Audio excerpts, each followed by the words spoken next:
그러면 우리가 무슨 말을 더 하겠습니까? 은혜를 더하게 하려고 계속 죄를 지어야 하겠습니까? 절대로 그럴 수 없습니다. 죄에 대하여 죽은 우리가 어떻게 죄 가운데서 살 수 있겠습니까? 여러분은 우리가 그리스도 예수와 연합하는 세례를 받았을 때 그분의 죽음과 연합하는 세례를 받았다는 사실을 알지 못합니까? 그러므로 우리가 죽음에 이르는 세례를 받음으로 그리스도와 함께 묻힌 것은 그리스도께서 아버지의 영광으로 죽은 자들 가운데서 살아나신 것처럼 우리도 새 생명 가운데서 살기 위함입니다. 우리가 그리스도와 연합하여 그분의 죽음에 참여하였다면 그분과 연합하여 그분의 부활에도 참여할 것이 확실합니다. 우리는 우리의 옛사람이 그리스도와 함께 십자가에 못 박혀 죄의 몸이 무력하게 되었으므로 우리가 더 이상 죄의 노예가 되지 않는다는 것을 압니다. 그것은 죽은 사람은 죄의 세력에서 해방되었기 때문입니다. 우리가 그리스도와 함께 죽었다면 또한 그리스도와 함께 살아날 것도 믿습니다. 그리스도께서는 죽은 자들 가운데서 살아나셨기에 다시는 죽는 일이 없어 죽음이 그분을 지배하지 못한다는 것을 우리는 압니다. 그리스도께서 죽으신 것은 죄에 대해서 단번에 죽으신 것이며 그리스도께서 다시 살아나신 것은 하나님께 대하여 살아나신 것입니다. 이와 같이 여러분도 여러분 자신을 죄에 대해서는 죽은 사람으로 하나님께 대해서는 그리스도 예수 안에서 살아있는 사람으로 생각하십시오. 그러므로 죽게 될 여러분의 몸에 죄가 왕노릇하여 몸의 욕심을 따라 살지 않도록 하십시오. 또한 여러분의 몸을 불의를 행하는 도구로 죄에게 내어주지 말고 죽은 자들 가운데서 살아난 자들답게 여러분의 몸을 의를 행하는 도구로 여러분 자신을 하나님께 드리십시오. 여러분은 율법 아래 있지 않고 은혜 아래 있으므로 죄가 여러분에게 왕노릇할 수가 없습니다. 지금까지 우리가 보았던 로마서 1장부터 5장 말씀은 타락한 인간이 어떻게 예수 그리스도를 믿음으로 하나님 앞에서 온전히 의롭다함을 여김을 받는가에 대한 복음의 진리를 명쾌하게 설명해 주죠. 우리가 지금 봤던 1장부터 5장까지 내용을 한 문장으로 표현을 해보자면 하나님께서 복음 안에서 우리를 위해서 무엇을 행하셨는가 이거를 설명해 주는 거예요. 예수를 십자가에 보내시고 우리를 속량하시고 화목제물 되어주셔서 우리를 의롭게 하셨다. 우리가 한 건 없는 거예요. 하나님께서 다 하셨어요. 자, 오늘부터 보게 될 6장부터 8장의 내용은 우리가 복음을 믿고 받아들인 다음에 하나님께서 이제 우리를 위해서 어떤 일을 행하실 것인가에 대한 설명이에요. 이렇게 됐잖아요. 그럼 의롭게 된 다음에 삶이 열리잖아요. 그 삶을 하나님께서 어떻게 진행하실까에 대한 내용이에요. 믿음으로 의롭게 되었다라고 하는 것을 또 다른 말로 표현을 해보자면 거듭났다라고 표현을 하잖아요. 중생했다, 다시 태어났다. 영어로는 born again 됐다. 그러면 내가 복음을 받아들였다라고 하는 건 나의 삶이 조금 업그레이드 되는 정도가 아니라 완전히 다른 삶을 사는 새로운 존재가 되었다라고 하는 축복이 복음의 축복인 거죠. 제가 언젠가 쓰고 있는 컴퓨터가 작동이 안 돼서 수리를 맡기러 갔더니 바이러스에 감염이 돼서 컴퓨터를 다 지워버려야 된다는 거예요. 다 지우면 거기에 있던 데이터는 어떻게 됩니까? 하나도 못 가지고 다 날아간다는 거예요. 다 컴퓨터를 지워버리고 거기에 새로운 OS를 깔고 프로그램을 깔아서 새 컴퓨터를 만들어 둬야 된다는 거예요. 복음이 우리에게 그런 작용을 하는 거예요. 이전에 가지고 있던 오퍼레이팅 시스템이 그 다음 버전으로 업그레이드 되는 게 아니고 우리가 완전히 다른 존재가 되어버리는 거예요. 세계관도 바뀌고 가치도 바뀌고 존재도 바뀌고 이게 복음의 능력이에요. 사도 바울이 알려주고 싶은 건 우리가 복음을 믿고 예수님이라고 하는 복음을 믿을 때 우리가 그 믿음으로만 의롭게 되는데 그것으로 끝나는 게 아니라 우리가 완전히 다른 존재가 되는 겁니다. 새로운 삶이 열립니다 라고 하는 게 복음의 능력이라는 거예요. 그러니까 복음은 우리를 리셋하는 능력인 거죠. 완전 초기화시키고 우리를 다른 존재로 만들어 놓는 능력이에요. 6장부터 8장까지 내용은 뭐냐면 우리가 복음을 만나기 때문에 우리의 삶 속에 시작되는 치열한 영적인 싸움에 대해서 설명을 하고 있어요. 누구와의 싸움이에요? 나와의 싸움이고 죄악과의 싸움인 거예요. 그런데 우리가 반복해서 얘기를 하겠지만 이 죄와의 싸움을 내가 해내야 되는 거라고 믿는 순간 우리는 복음의 능력으로부터 멀어지는 거예요. 사도 바울이 성도들로 하여금 그런 생각을 못하게 하기 위해서 우리가 구원을 위해서 할 수 있는 일은 아무것도 없었습니다. 여러분의 노력과 수고와 선행은 중요하지 않습니다. 예수께서 다 하셨습니다. 하나님께서 예수의 죽음과 예수의 부활을 통해서 모든 것을 다 하셨고 그것을 믿음으로 받아들일 때만 우리는 복음의 능력 가운데 거하는 것입니다. 그러면 우리가 복음을 만났기 때문에 새로운 존재가 되어서 시작되는 모든 영적인 치열한 싸움들, 그것을 무엇으로 감당하느냐? 복음의 능력으로 감당한다는 거예요. 우리가 복음의 능력으로 그것을 감당할 때만 우리가 복음을 따라 살 수 있는 길이 열리게 되는 거예요. 그러면 복음이 우리를 리셋하는 하나님의 능력이라면 그 복음의 능력을 체험하기 위해서 우리가 가장 먼저 해야 되는 것은 무엇이냐? 우리가 만난 영적인 문제가 무엇인지를 파악하고 직시하는 거예요. 1절과 2절 말씀 한번 읽어볼게요. 1절 2절 말씀 한 목소리 읽겠습니다. 시작. 그러면 은혜를 더하게 하려고 계속 죄를 지어야 하겠습니까? 절대로 그럴 수 없습니다. 죄에 대해 죽은 우리가 어떻게 죄 가운데 살 수 있겠습니까? 로마 교회 사람들 가운데 이렇게 생각하고 있는 사람들이 있었어요. 사도 바울이 죄가 넘치는 곳에 은혜도 넘칩니다 라고 얘기를 하니까, 그렇다면 더 놀라운 더 넘치는 은혜를 얻기 위해서는 계속 우리가 죄 가운데 거해야 되는 것이 아니겠습니까? 이렇게 생각하는 사람들이 있는 거죠. 궤변이에요. 사도 바울은 그렇게 얘기를 할까봐 그럼 우리가 더 큰 은혜를 얻기 위해서 죄를 떠나지 않고 계속 죄 가운데 머물러 있어야 되는 거군요 라고 얘기하는 사람들에게 절대로 그럴 수가 없다라고 얘기를 하고 있는 거예요. 그럼 로마 교회 사람들만 이런 오해를 하고 있는가? 살짝 뉘앙스를 바꿔보면 현대교회를 속해 있는 성도들은 어떤 생각을 하냐면, 우리가 믿음으로만 의롭게 되었다라고 하니까, 그리고 복음이라고 하는 게 용서하는 은혜잖아요. 예수 그리스도께서 우리를 위해서 피 흘려 죽으셨기 때문에 언제든지 우리는 용서받을 수 있는 길이 열려 있는 사람들이니까 복음을 이렇게 값싼 은혜로 이해를 하는 거죠. 나도 그런 경험이 있고 저도 그런 경험이 있고 여러분들에게도 이런 경험이 있어요.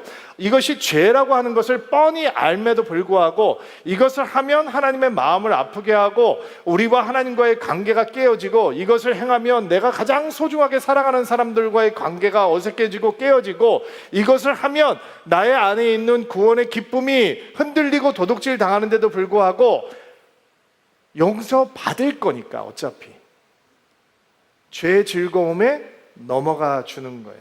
왜? 용서하실 거니까. 어차피 행위로 우리가 구원을 받는 것이 아니라 오직 믿음으로만 받는 거니까, 내가 이 죄에 잠시 빠졌다가 죄가 우리에게 주는 즐거움을 잠시 누리고 다시 하나님 앞에 와서 회개하면 하나님께서 언제든지 용서해 주실 거니까, 이렇게 죄와의 부적절한 동거, 이것을 벗어나지 못하는 거죠. 죄를 가볍게 여기고 마치 복음이 죄를 쉽게 범할 수 있는 허가증처럼 생각을 하는 거예요. 그러나 복음은 죄를 마음대로 져도 된다라고 하는 허가 증서가 아니라 죄를 이길 수 있다라고 하는 능력이거든요. 그게 복음이거든요. 성도의 삶 속에 습관적인 죄가 남아있는 경우가 있죠. 그래서 그것 때문에 굉장히 마음을 아파합니다, 성도들이. 습관적인 죄라고 하는 것은 조금 아까 설명한 대로 그것이 하나님의 마음을 아프게 하고 하나님과의 관계를 깨뜨리고 구원의 기쁨을 도둑질하는데도 내 스스로 거부하지 않고 붙들고 있는 죄예요. 스스로 멈추기를 거부하고 있는 거예요. 자, 복음의 능력이 뭐냐? 거부할 수 있는 게 복음의 능력이에요. 근데 습관적인 죄는 뭐냐? 거부하지 않고 내가 온 마음을 다해서 붙들고 있는 거예요. 근데 성도들은 어떤 오해를 하느냐?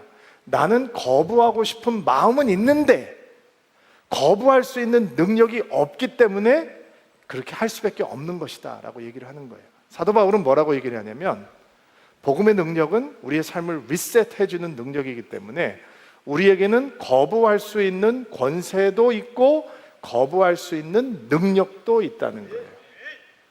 그러나 거부하지 않고 붙들고 있는 연약함 때문에 습관적인 죄가 남아있다라는 거예요. 복음은 그것을 깨뜨려 버리는 하나님의 능력이고, 그게 깨뜨려져야지 인생이 리셋하는 거죠. 그렇죠? 리셋되는 거죠. 우리가 복음을 받아들이는 순간 우리는 죄와 동거하지 않을 수 있는 하나님의 능력 가운데 거하는 놀라운 인생이 될 수 있다라는 것입니다. 자, 이렇게 생각을 해볼게요. 노숙자가 있습니다. 길거리에서 살아갑니다. 배도 고프고 날씨가 추워지면 벌벌벌 떨고 길거리에서 자야 합니다. 돈이 없으니까 그렇게 살 수밖에 없는 겁니다. 근데 어느 아름다운 마음을 가진 독지가가 그 사람을 불쌍히 여기고 저금통장에다 돈을 넣어서 그 사람에게 저금통장을 줍니다. 얼마나 힘드십니까? 여기에 돈이 있으니까 은행 가서 인출해서 당신 옷도 사고 밥도 사고 따뜻하게 살 수 있는 집도 얻으십시오. 근데 그 노숙자가 속주머니에, 안주머니에다가 통장을 넣어놓고 계속 밥도 안 먹고 굶어요. 옷도 안 사 입어요. 그리고 발벌벌 떨면서 길거리 벤치에서 자요. 근데 아직 이 통장은 있는 거예요. 통장은 있단 말이에요. 그런데 아직도 길거리에서 살아요. 돈은 있는데 돈을 어떻게 쓰는지 모르는 거예요. 복음의 능력이 왔어요. 복음의 능력이 왔단 말이에요. 왜냐하면 오직 예수를 믿음으로 복음의 능력이 주어지는 거니까. 왜 복음이 능력이냐? 예수께서 다 하셨거든요. 하나님께서 예수님을 통해서 다 하셨단 말이에요. 우리는 그것을 믿을 때 그분의 의가, 그분의 능력이 다 우리에게 전가되어서 들어오는 거예요. 그러니까 내 안주머니에는 복음의 능력이 있어요. 근데 아직도 길거리에서 자요. 옷도 안 입어요. 밥도 안 먹어요. 벌벌 떨어요. 우리는 죄를 이길 수 있는 능력이 있어요. 복음을 따라 살 수 있는 능력이 있어요. 근데 사용하지 않아요. 그리고 뭐라고 얘기했냐? 마음에는 원이로되 육신이 연약해서 그렇게 살 수 없다라는 거예요. 살 수 없는 것이 아니라 그렇게 살지 않고 있는 거예요. 그렇다면 우리가 복음을 따라 살려면 복음이 우리의 삶을 리셋하는 걸 붙들면 되는 거죠. 그 복음의 능력을 붙들면 되는 거예요. 그 복음의 능력이 무엇이냐? 우리를 리셋해주는 하나님의 복음의 능력이 어떤 것이냐? 3절, 4절 말씀, 3절, 4절, 5절 말씀을 한번 읽어볼게요. 읽겠습니다. 시작. 여러분은 우리가 그리스도 예수와 연합하는 세례를 받았을 때 그분의 죽음과 연합하는 세례를 받았다는 사실을 알지 못합니까? 그러므로 우리가 죽음에 이르는 세례를 받음으로 그리스도와 함께 묻힌 것은 그리스도께서 아버지의 영광으로 죽은 자들 가운데서 살아나신 것처럼 우리도 새 생명 가운데 살기 위함입니다. 우리가 그리스도와 연합하여 그분의 죽음에 참여하였다면 그분과 연합하여 그분의 부활에도 참여할 것이 확실합니다. 자, 복음의 능력이 우리의 인생을 어떻게 리셋하는가? 어떻게 복음의 능력을 따라 우리의 삶을 리셋하며 따라갈 수 있는가? 그리스도와 연합하게 함으로 복음의 능력이 우리의 인생을 다시 세팅해 주는 거예요. 리셋해 주는 거예요. 그리스도와의 연합함을 통해서. 사도 바울이 세례 사건을 언급하죠. 세례 사건을 어떻게 언급하고 있냐면 세례라고 하는 것은 그 예수 그리스도와 연합하는 것이다 이렇게 얘기를 해요. 그 당시 이 세례는 물을 이렇게 뿌리는 게 아니라 침례, 물속에 잠겼다가 나오는 거거든요. 우리 연합 수련회 때 침례도 할 거예요. 어린이 세례식도 침례를 할 거예요. 놀라운 축제가 될 거예요. 침례할 때요, 침례하는 사람이 지혜로우면 어떻게 하는지 아세요? 물속에다 딱 담근 다음에 금방 안 꺼내요. 숨 막히게. 왜냐면 물속에 들어가는 게 뭔지 아세요? 죽는 거예요. 예수의 죽음과 함께 연합하는 거예요. 당신은 이제 예수와 함께 죽은 당신의 옛사람, 우리 옛사람이 뭐예요? 예수 그리스도의 십자가가 필요한 사람이죠. 예수 그리스도의 피가 필요한 사람, 예수의 대속이 필요한 존재예요. 우리 옛사람은 죄에 노예되었던 사람들이에요. 근데 그 노예되었던 존재들이 물속으로 들어가요. 죽는 거죠. 예수와 함께. 숨이 막혀요. 숨을 쉴 수가 없어요. 맞아요. 옛사람이 그렇게 예수와 함께 죽는 거예요. 그리고 숨이 막혀서 숨을 못 쉴 때 왁 꺼집어내는 거예요. 그러면서 확 살아나는 게 뭐를 상징하는 거예요? 부활이에요. 부활. 예수와 함께 다시 살아나는 거예요. 예수와 함께 죽고 예수와 함께 살아났다. 이게 예수님과 연합한다라고 하는 이 세례의 상징이거든요. 그럼 복음의 능력은 뭐냐? 우리를 리셋해주는 복음의 능력은 그렇게 우리가 예수와 연합한 인생이 되게 만들어주는 거예요. 연합이라는 게 뭐냐? 이 관계의 확신이에요. 하나 되었다라고 하는 관계의 확신. 다른 마음을 품지 않는 것, 예수님과 같은 마음을 품는 것.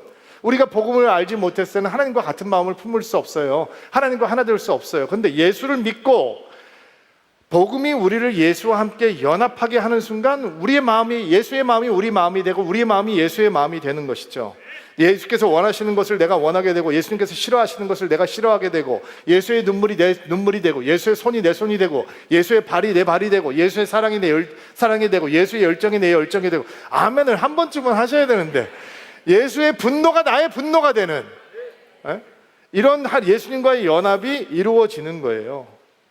그러면 예수님과 연합되었다라고 하는 것은 또 다른 어떤 의미냐? 이제는 내가 내 힘으로 살아가는 것이 아니라 예수의 힘으로 살아갈 수 있다라고 하는 거예요. 6장부터 8장까지 이 사도 바울이 죄와의 치열한 전쟁에 대한 싸움에 대한 이야기를 하면서 7장에는 그의 권고한 고백을 하거든요. 내가 원하는 것은 하지 않고 원하지 않는 것은 합니다. 오호라 나는 권고한 사람이로라. 근데 그것이 결론이 아니에요. 결론은 뭐냐? 그 오호라 권고한 사람이로다라고 고백하는 사람에게 나는 이제 생명의 법이, 복음의 생명의 법이 죄와 사망의 법에서 나를 해방했습니다 라고 고백하게 하는 거거든요. 거기까지 끌고 가려고 하는 거예요. 그러려면 사도 바울은 우리에게 이런 고백을 하게 만들면 안 되는 거죠. 복음의 능력이 나에게 있군요. 내가 주님과 연합했군요. 그럼 죄와 싸우기 위해서 내가 열심히 더 노력해야 되는 거군요. 이거는 아니라는 거예요.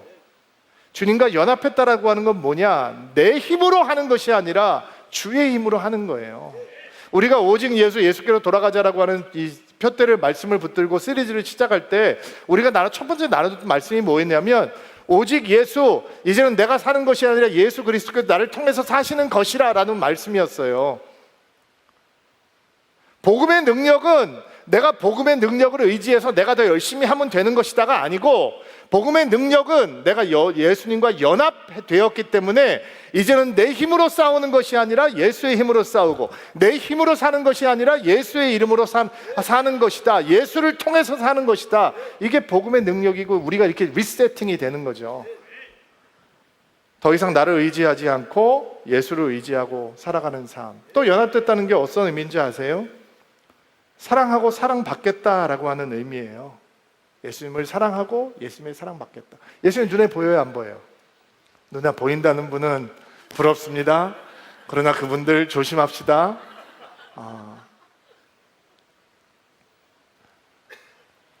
예수님이 눈에 보이지 않죠. 그래서 예수님을 진짜 사랑하면 마음이 엄청 뜨거워져요. 왜? 눈이 안 보이는 분을 사랑하는 믿음이 임해오는 거니까. 그래서 베드로가 예수를 너희가 보지 못하였으나 사랑하는도다. 이제도 보지 못하나 믿고 말할 수 없는 영광스러운 즐거움으로 기뻐한다. 이렇게 고백할 수 있는 거예요.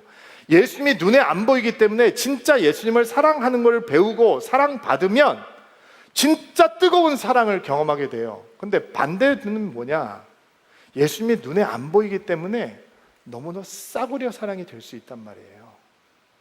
눈앞에 앉아있으면 절대로 그렇게 대하지 않을 거예요. 근데 눈에 안 보이니까 주님을 사랑한다, 주님에게 사랑을 받는다라는 게 너무 값싼, 너무 셜로우한 립서비스처럼 변해버릴 수 있다는 거예요. 오즈월드 체인벌스라고 하는 주님의 최고봉을 쓴 목사님께서 하나님께 중요한 것은 유용한, 중요한, 필요한 사람이 되는 것이 아니라 하나님과 사랑에 빠져 있는 사람이다라는 얘기를 했어요. 그게 연합인 거예요. 주님과의 연합. 우리의 삶 속에 복음이 시작해 주는 하나님과의 놀라운 친밀한 관계. 여러분, 우리가 왜 이렇게 죄 앞에서 무력할까요? 우리가 왜 거룩함을 사모하는 것보다 죄의 달콤한 유혹이 우리를 더 끌어당기게 되는 것일까요? 왜 복음의 능력이 우리 안주머니에 있는데 왜 복음의 능력을 따라 사는 것을 그렇게 주저하는 걸까요? 주님과의 연합에 대한 확신이 부족하기 때문이에요. 주님과 연합하지 못하면 세상이 아름다워 보여요. 여러분, 세상이 얼마나 아름다운 것인지 아세요? 사단이 하나님의 아들을 유혹하는데 세상을 보여줬어요. 다 한 번의 세상의 부귀영화과 아름다움을 보여주고 한 번만 절하면 다 주겠다고 했어요. 세상이 그렇게 아름다운 곳이에요. 그래서 우리는 예수와 연합하는 복음의 능력을 만나지 못하면 세상의 아름다움에 속아버려요. 세상의 부귀영화에 속아버리는 거예요. 취해버리는 거예요. 세상의 아름다움에 속아버리면 하나님이 그 아름다움을 누릴 수 있는 수단으로 변해버리는 거예요. 저는 로마서 말씀 6장, 특별히 이제 6장부터 시작되는 말씀을 하면서 제 개인적인 기도 제목은 하나님, 이제 우리의 삶 속에 남아있는 죄와의 그 치열한 이 갈등에 대해서 말씀을 통해서 은혜를 붙들려고 하는데 전하는 말씀이 두부도 자르지 모르는 능력 없는 무딘 말씀이 될까봐 너무 두렵습니다. 말씀이 살아나게 도와주십시오. 말씀하고 좌우의 날선 검 같다고 그랬는데 우리의 영혼을 쪼개고 골수를 쪼갠다고 그랬는데 하나님, 주일날 선포되는 말씀이 그런 살아있는 말씀 되게 도와주십시오. 너무 두렵습니다.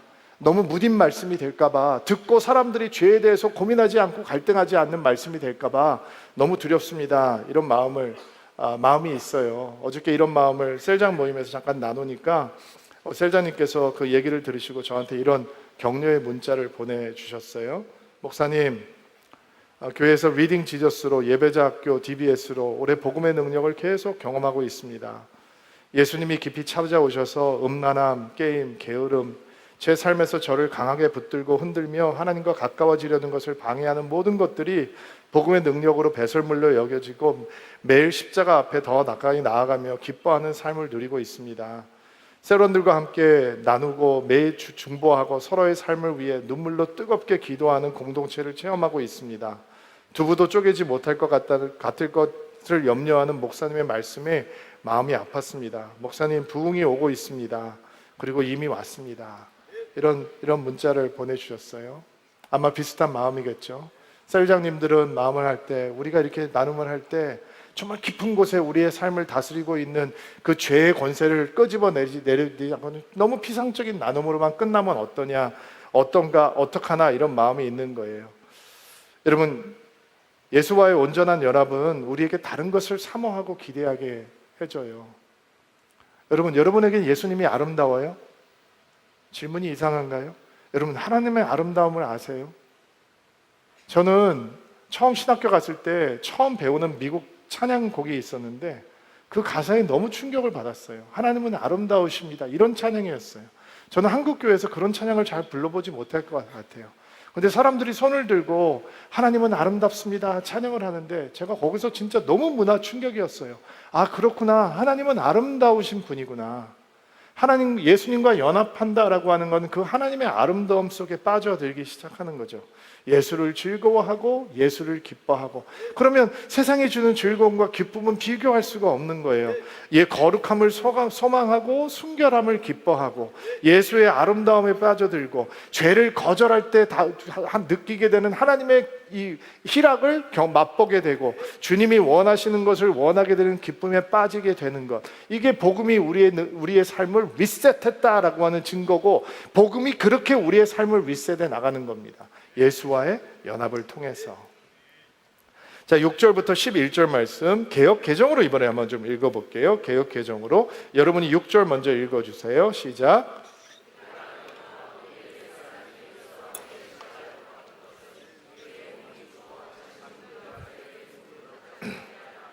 이는 죽은 자가 죄에서 벗어나 의롭다 하심을 얻었습니다. 또한 그와 함께 살 줄을 믿노니 이는 그리스도께서 죽은 자 가운데서 살아나셨음에 다시 죽지 아니하시고 사망이 다시 그를 주장하지 못할 줄을 알미라. 남 죽으시며 그가 살아계심은 하나님에 대하여 살아계심이니. 11절 이와 같이 너희도 너희 자신을 죄에 대하여는 죽은 자요 그리스도 예수 안에서 하나님에 대하여는 살아있는 자로 여길지어다.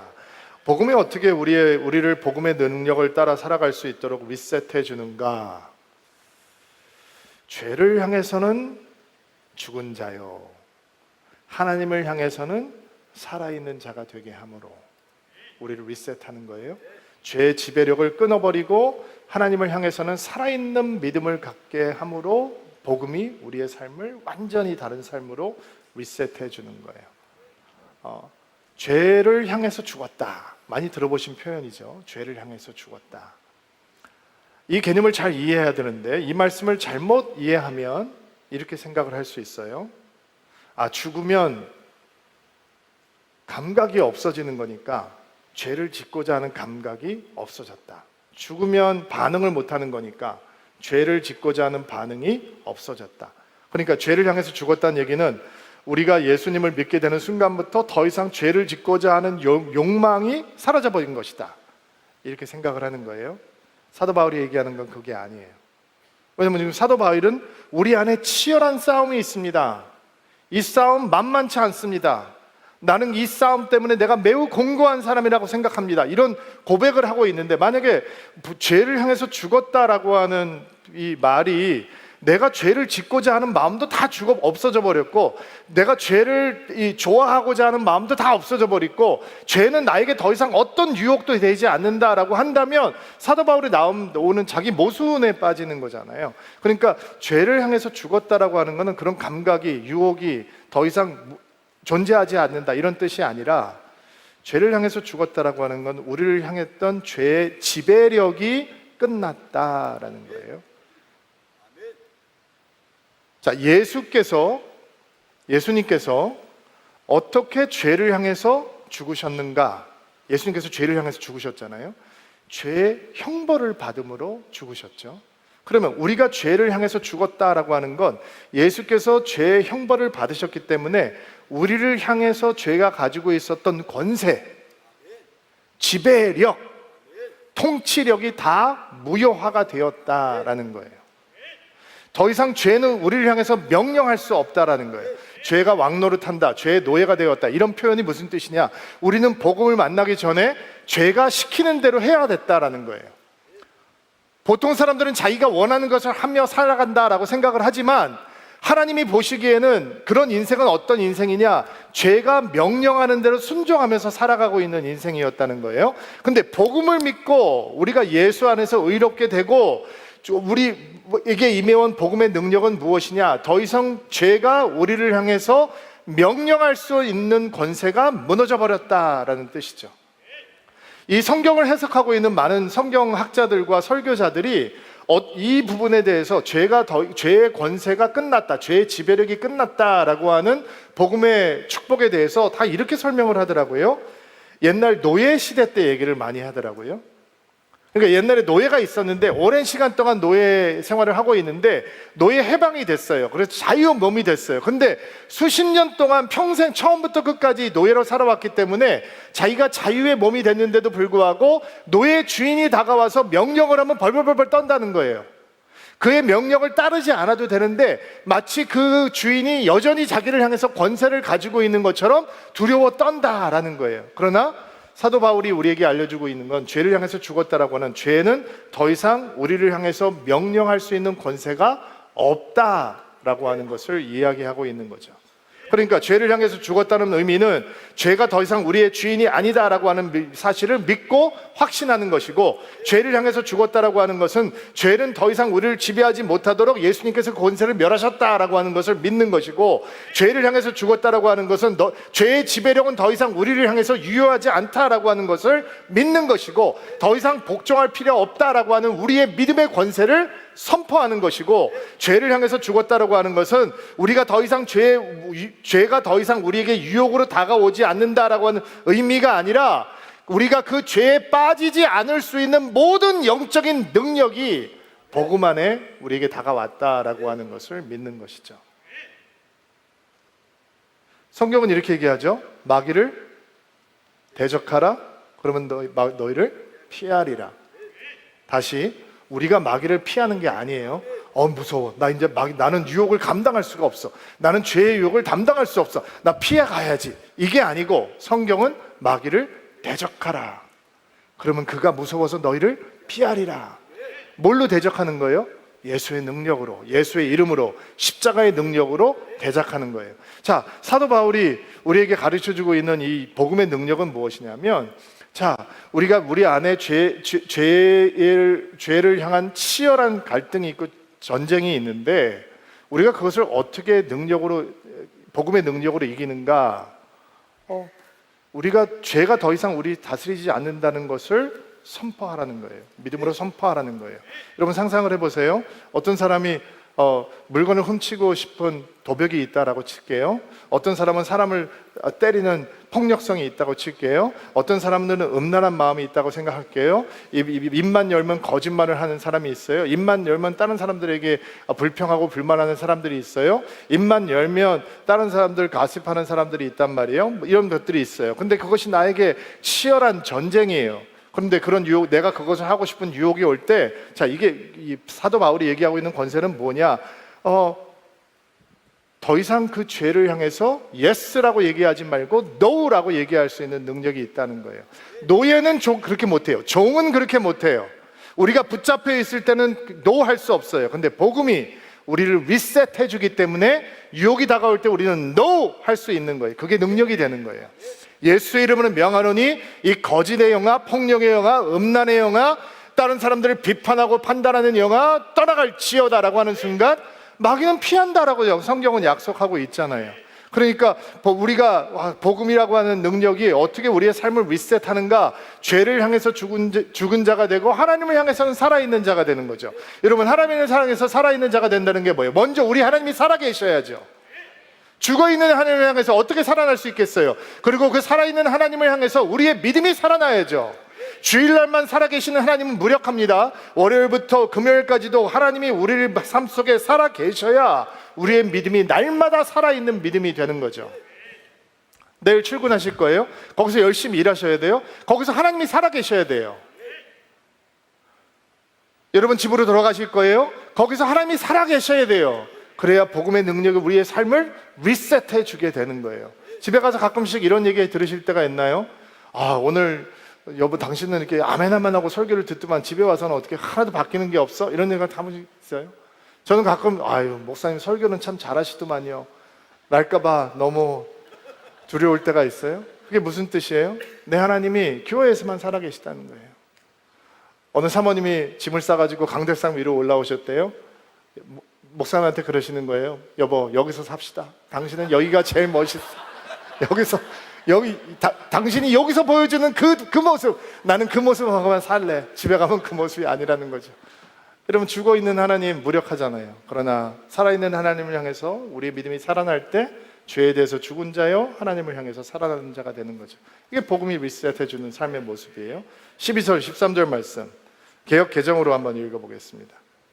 한 목소리 읽겠습니다. 시작. 그러므로 너희는 죄가 너희 죽을 몸을 지배하지 못하게 하여 몸의 사욕에 순종하지 말고 또한 너희 지체를 불의의 무기로 죄에 내주지 말고 오직 너희 자신을 죽은 자 가운데서 다시 살아나신 자 같이 하나님께 드리며 너희 지체를 의의 무기로 하나님께 드리라.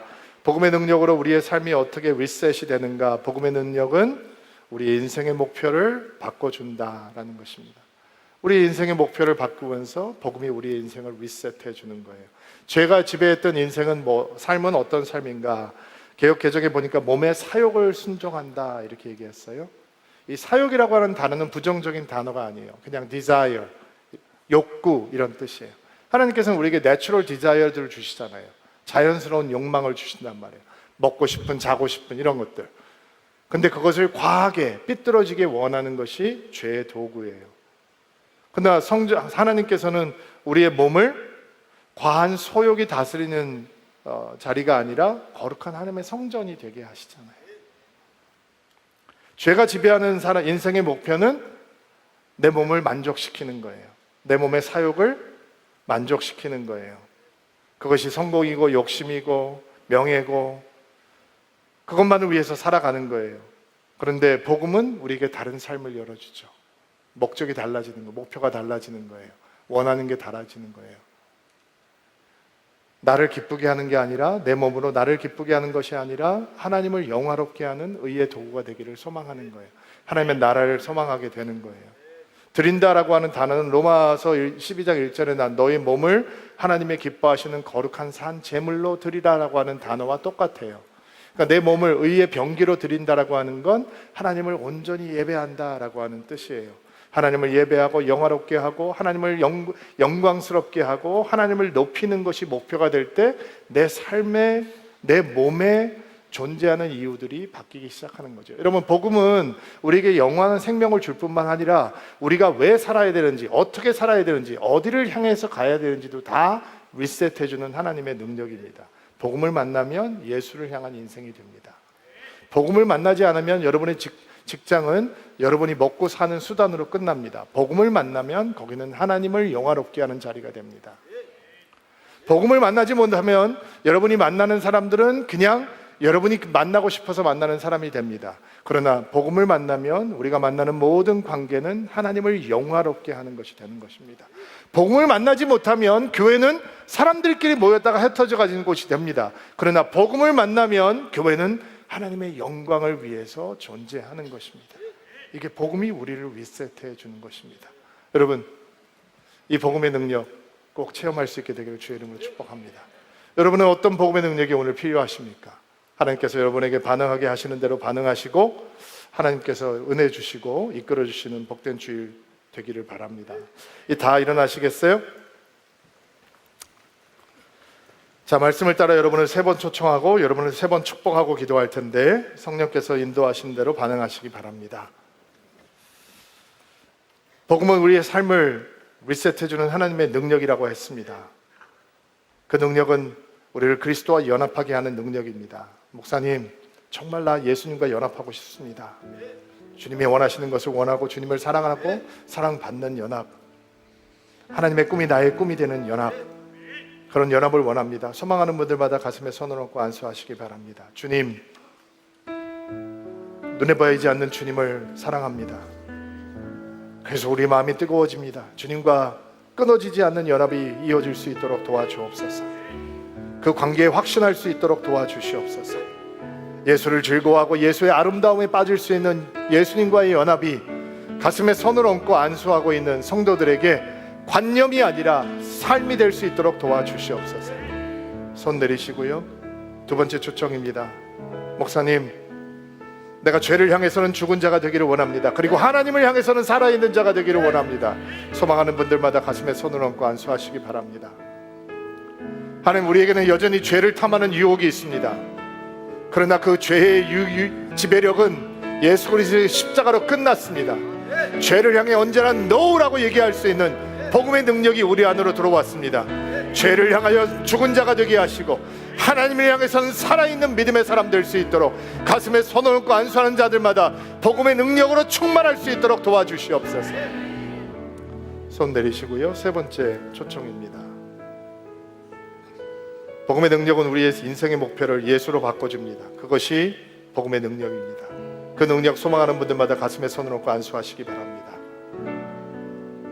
주님, 주님을 알기 전에, 복음의 능력을 만나기 전에 몸의 사욕을 따라 살았습니다.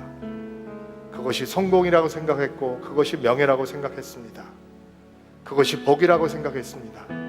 이제 복음을 만난 우리들 인생의 목표가 예수로 바뀌었습니다. 예수님을 기쁘게 하고 예수님을 영화롭게 하고 예수님을 사랑하는 삶이 되기를 소망합니다. 예수가 삶의 이유가 되게 하시고 예수가 삶의 방법이 되게 하시고 예수가 삶의 목표가 될 수 있도록 주님 축복하여 주시옵소서.